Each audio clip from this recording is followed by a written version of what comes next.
네, 안녕하세요. 저는 현재 과천과학관 무한상상실 3D 프린터실을 담당하고 있는 강수명입니다. 이번 시간에 진행할 내용은요, 지난 시간에 했었던 Fill Density 그리고 Print Speed에 이어서 이제 바로 이 서포트의 두 옵션에 대해서 설명을 해보는 시간을 가져볼 겁니다. 그나저나 제가 이제 영상이 하나 둘씩 나오면서 이제 리뷰를 하고 있는데, 지난 시간에 특히나 좀 더 이렇게 많이 속삭이더라고요. 그래서 오늘 이번 시간에는 좀 더 파이팅해서 힘찬 목소리로 가도록 하겠습니다. 네, 일단 서포트에 대해서 먼저 설명을 해드릴게요. 일단 화면을 보세요.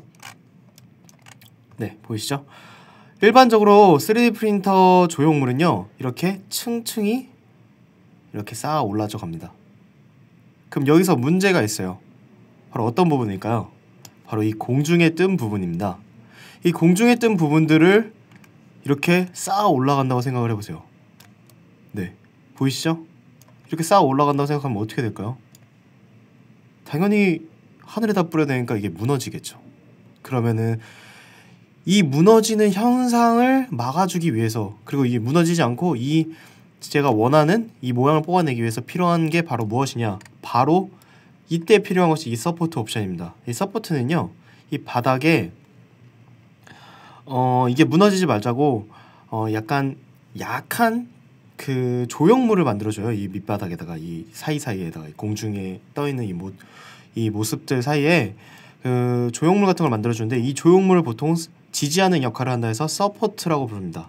그래서 일단 서포트를 한번 설정을 해볼게요. 이제 서포트 설정에서는 이제 None, Touching Build Plate, Everywhere 요 세 가지가 있는데, 초보자분들은요 그냥 Everywhere 쓰시면 돼요. 너는 말 그대로 안 쓴다는 거고, 터칭 빌드 플레이트는 신경 안 쓰셔도 되고요. 무조건 에브리웨어 설정하시면 되십니다. 한번 볼게요. 이제 슬라이싱이 되고 있죠. 그래서 보시면은 여기 녹색, 파란색 이렇게 보이시는 분이 바로 서포트예요. 지금 보이시나요? 네. 그래서 이 공주에 뜬 부분들을 이렇게 일반적으로 약한 조형물 위에다가 먼저 만들어주고, 그 다음에 이렇게 원래 모델을 뽑아주는 거죠. 이렇게 하면은 무너지지 않고 깔끔하게 나오게 됩니다.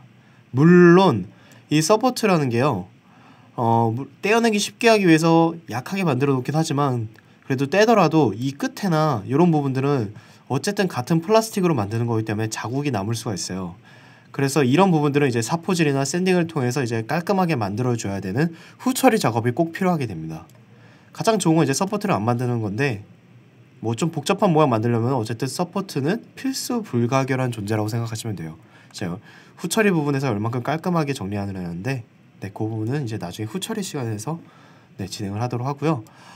지금 보시면은 이제 일반적으로 이제 저희가 사용할 모델들을 이렇게 격자형으로 내부를 채우는데, 지금 서포트는 일자로 채워진 게 보이시죠? 이게 바로 네, 좀 약하게 올렸다고 아까 말씀드린 부분에 대한 네, 모습입니다. 그래서 일자로 이렇게 올라오기 때문에 이런 격자 형식보다 훨씬 더 약하죠. 외벽 자체도 굉장히 얇고요. 네, 그래서 쉽게 떼어질 수 있게 됩니다.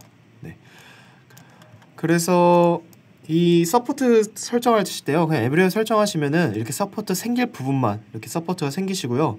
지금 보시면은 이 밑바닥은 바닥에 잘 붙어 있으니까 그대로 올라올 수 있으니까 이렇게 서포트가 안 생겼죠. 하지만 얘를 모양을 약간 틀어 볼게요. 네, 이렇게 틀어 본다고 했을 때 공중에 떴죠? 이렇게 되면 어떻게 될까요?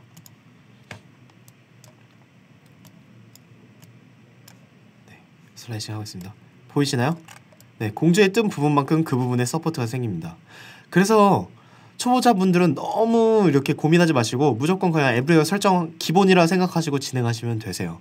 그러면은 지금 보시다시피 이 프로그램에 알아서, 큐라라는 프로그램에 알아서 서포트 생길 부분들은 서포트를 만들어주고, 안 생길 부분들은 네, 만들어주지 않습니다. 네, 원 상태로 돌려놓을게요. 네, 이제 네 번째, 네, 지난 시간에 이어서 이제 네 번째 옵션은요, 바로 이 프린트 베이스인데요. 이 프린트 베이스에 대한 설명은 이제 제가 영상을 준비해 놨습니다. 이 영상을 통해서 한번 확인해 보도록 하죠. 네, 그럼 지금부터 프린트 베이스에 대해서 설명을 해드리겠습니다. 일단 모델이 있다고 한번 가정 한번 해볼게요. 네, 모델이 있다고 가정하고, 보통 프린트 이제 바닥에 있겠죠? 바닥면이. 보통 이것을 히팅 베드라고 부릅니다.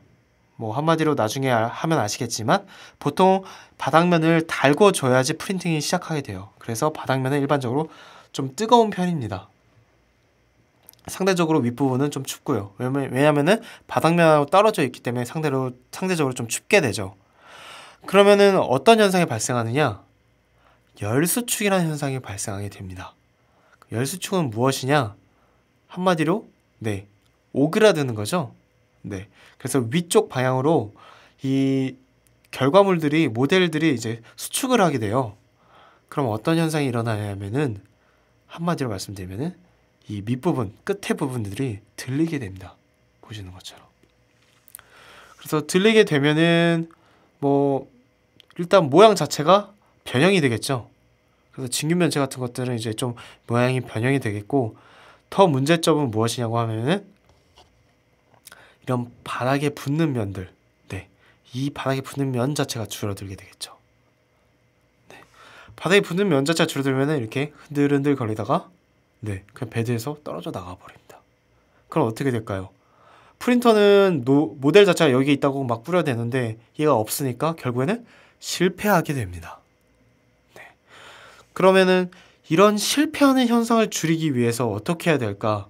사람들이 이제 생각해보고 연구해본 결과 나온 결과가 바로 프린트 베이스예요.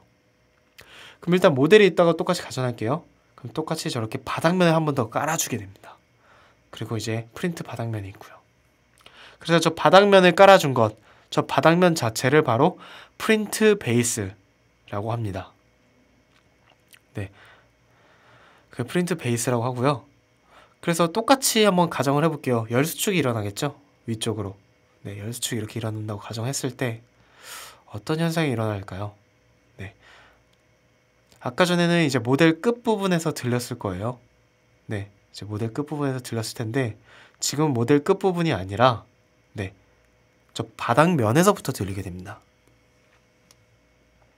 그래서 이제 바닥면 자체가 들리게 돼요. 저 프린트 베이스가 들리게 되는 거죠. 그럼 프린트 베이스가 들리게 되면은 상대적으로 프린트 베이스의 양끝면은 크게 들리게 되지만 모델 자체는 좀 네, 적게 들리게 될 거예요. 그리고 프린트 베이스의 자체 바닥면 자체도 네, 넓기 때문에 이 붙어 있는 힘 자체가 굉장히 커지게 되죠. 그래서 한마디로 말씀을 드리면 안정적인 프린팅이 가능하게 됩니다. 네, 그래서 프린트 베이스의 역할은 간단하게 정리하자면은 안정적인 프린팅을 위해서 꼭 필요하다고 생각하시면 되시고요.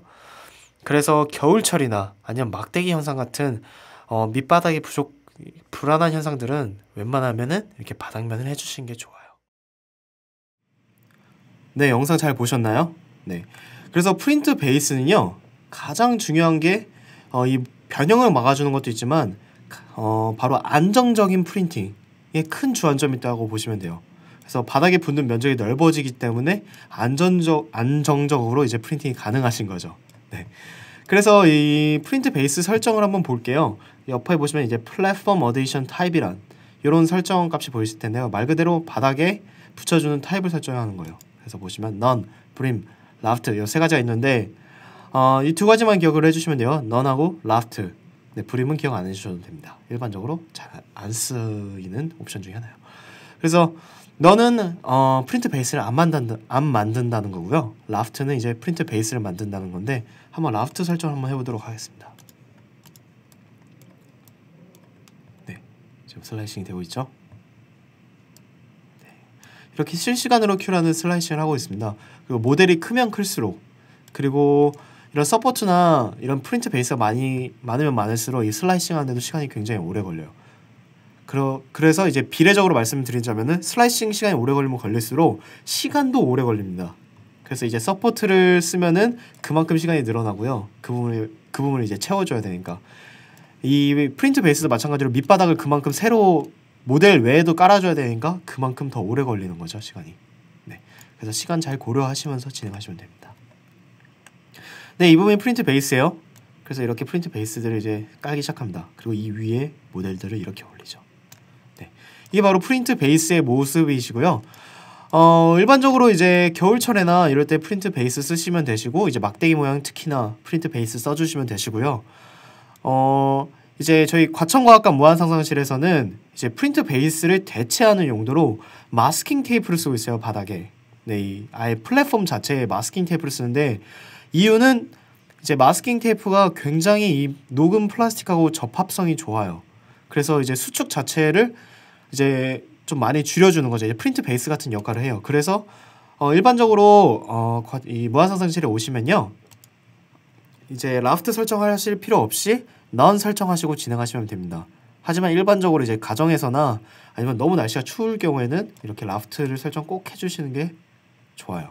네. 여기까지 하셨으면은 이제 3D 프린팅에 있어서 이제 슬라이싱의 역할, 이제 큐라라는 슬라이서의 역할에 대한 설명은 다 끝났고요. 이 네 가지 옵션 다시 한번 정리하자면 Fill Density, Print Speed, Support Type, 그 Platform Addition Type 요 네 가지만 기억을 해주시면 됩니다. 그럼 어떻게든 초보자분들도 손쉽게 프린팅이 가능하세요. 여기까지 하셨으면은 이제 저장을 해주셔야 되겠죠. 그러면 그냥 세이브를 하느냐? 그렇지 않아요. 여기 보시면은 이제 Save G코드라는 메뉴가 있습니다. 아까 전에는 로드 모델 파일을 통해서 STL 파일을 불러왔죠. 지금 이제 Save G코드라는 파일을 통해 G코드라는 메뉴를 통해서요, 이제 G코드 파일로 저장을 할 거예요. 네. 그래서 이제 갖고 계신 아니면 무한상상실 오시면 SD 카드를 드립니다. 그 SD 카드에 이렇게 저장을 해주시면 돼요. 이제 저장이 됐다는 팝업창이 뜨시죠? 네. 그래서 이제 전체적으로 다시 한번 정리를 하자면요, 3D 프린팅에는 커다란 세 가지 프로세스가 있어요. 처음에는 이제 3D 모델링입니다. 이걸 STL 파일로 저장을 하는 거고요. 이제 두 번째는 바로 이제 슬라이싱, 이제 슬라이서가 등장합니다. 그리고 이 STL 파일을 슬라이서를 통해서 G코드 파일로 변환하는 거죠. 이 G코드 파일은요, 뭐 간단하게 말씀을 드리자면 이 3D 프린터 같은 이런 기계들이 읽는 파일 형식이라고 생각하시면 되세요. 그래서 꼭 기억을 해주셔야 될 거는 STL 파일을 G코드로 저장을 해야 한다는 거, 그리고 그 역할을 슬라이서가 한다는 거. 그래서 나중에 G코드만 저장하시면요, 이제 SD카드를 통해서 3D 프린팅을 가능하게 할 수 있습니다. 그래서 오늘 진행한 내용만 기억을 해주시면은 이제 가장 중요한 3D 프린팅에서 가장 중요한 내용은 다 배우신 거고요. 그래서 이번 시간까지 해서 이제 큐라 슬라이싱 요 부분은 마무리 짓도록 하겠습니다. 수고하셨고요. 감사합니다.